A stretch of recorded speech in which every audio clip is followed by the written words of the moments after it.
Fellow viewers, welcome to another segment of our View on Cry Out TV.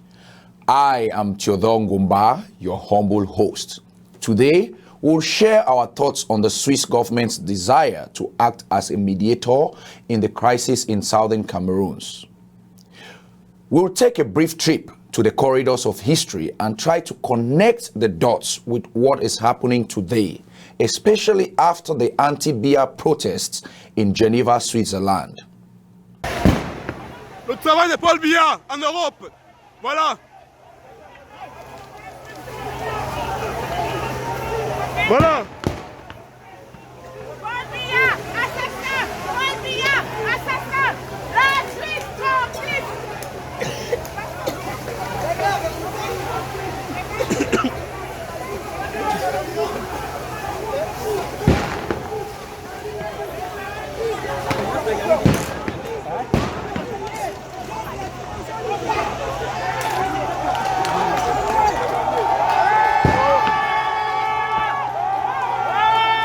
L'heure est finie. L'heure est finie, l'heure est finie. L'heure est finie, on traverse. On traverse, Paul Biya sort. Allez, on traverse! L'heure est finie. L'heure finie! L'heure est finie. L'heure est finie. L'heure finie, c'est là! L'heure est finie. L'heure est finie. L'heure finie! L'heure est finie. L'heure finie! L'heure est finie, les gaz ont fini. Libérez l'Afrique! Paul Biya est parti.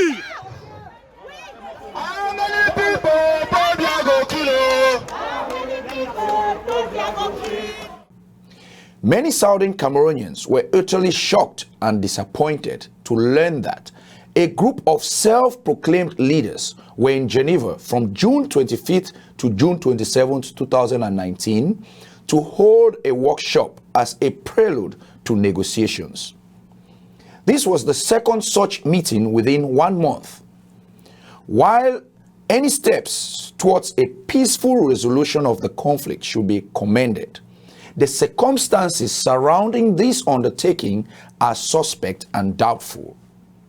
This has triggered a lot of mistrust from southern Cameroonians, and rightfully so. The imposters who showed up in Switzerland do not have the people's mandate.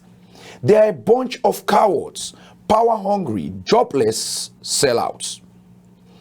It was an insult and a slap to southern Cameroonians to see this malevolent group claim leadership.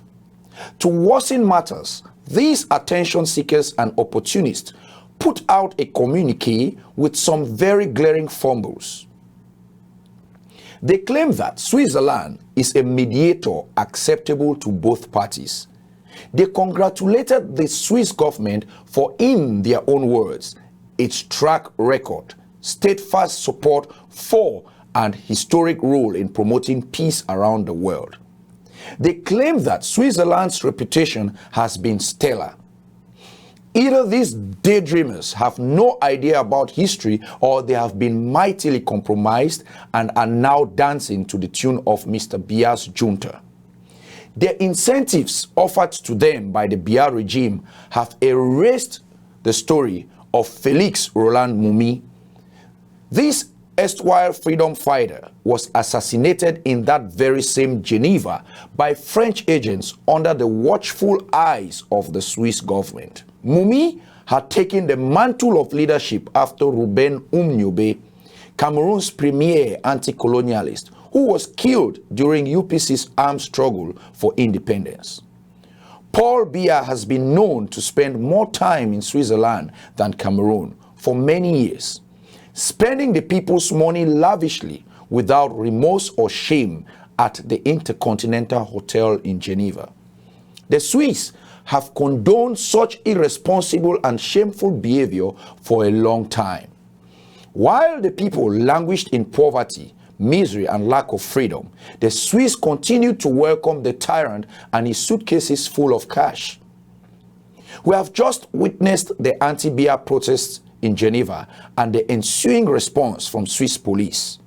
So contrary to what the self-appointed and compromised leaders are saying, Switzerland's reputation is far from stellar.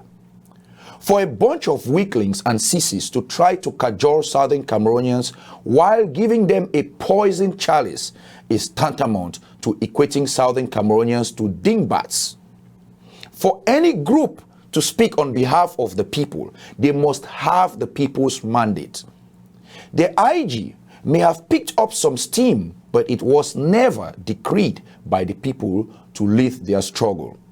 Instead, a group of individuals appointed themselves and basically hijacked the revolution. Today, they pay the price as they fade in prison. The leaked audio calling for Ayok to be neutralized is evidence that there is no honor among thieves. Chris Anu, who is the main character in the leaked audio, is the most compromised of all. We have compelling evidence and will share this with our viewers later. So, in their inability to negotiate with those behind bars, the decision was made to do so with the fake free leadership, which explains why Ayok Tabe and his fellow prisoners had to be sidelined. Any negotiations with the cankerworms that showed up in Geneva are wasting their time. They have no weight on ground zero and cannot determine any outcome. Interestingly, a bunch of phantom and mushroom groups mysteriously appeared in Geneva, imposters trying to gain legitimacy by swelling their numbers. The following groups were present in Geneva: African People's Liberation Movement, APLM, former Southern Cameroon's Youth League, rebanded under the leadership of kidnapper-in-chief Akwanga Ebenezer, repackaged. Maurice of Tumfoin Bo Herbert. Bo is the original hijacker of the revolution. He also initiated backstabbing and sabotage, which have become rampant in the revolution today.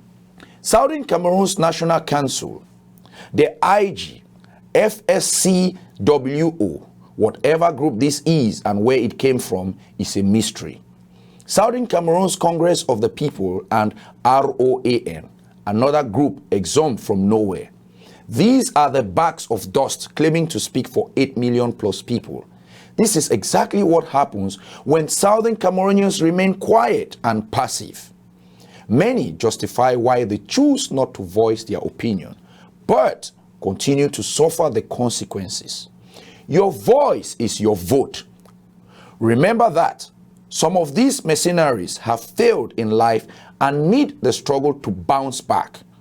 We call upon all Southern Cameroonians to brave the odds and speak their mind or get kicked to the roadside by blood-sucking underachievers and bullies.